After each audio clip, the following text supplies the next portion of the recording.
mbokk yi on s'est beaucoup battu pour un projet te projet boobu mooy sauver le Sénégal ay at juróom-ñeenti at ñuy xeex joxuñu nit xaalis. mais sax internet yi ñi safoo di seetaan les talibé Sonko TV dal leen ak jàmm ci xibaar ki nga xamante nag moom moo di ñaari soxna Ousmane Sonko démb bi ni amal ab interview rek ci ki nga xamante ne nag moom moo di ki ni di Papa Alé Niang ñoom nag ci leen doon santé rek ki nga xam moo di Djiby Gueye Ndiaye moom daal taxaw ki nga xam si nag taxawul leen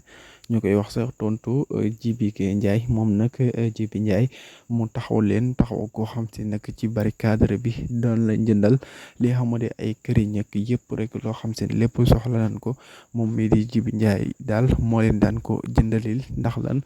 soxla bi nga xam si nag amoon nañ ko ak barricade bi nga xam si nag defoon nañ ko seen kër mënuñoo dem mënuñoo ñëw loolu lépp Djiby Ndiaye moo doon doxi ay yitte. mbokk yi on s'est beaucoup battu pour un projet te projet boobu mooy sauver le Sénégal ay at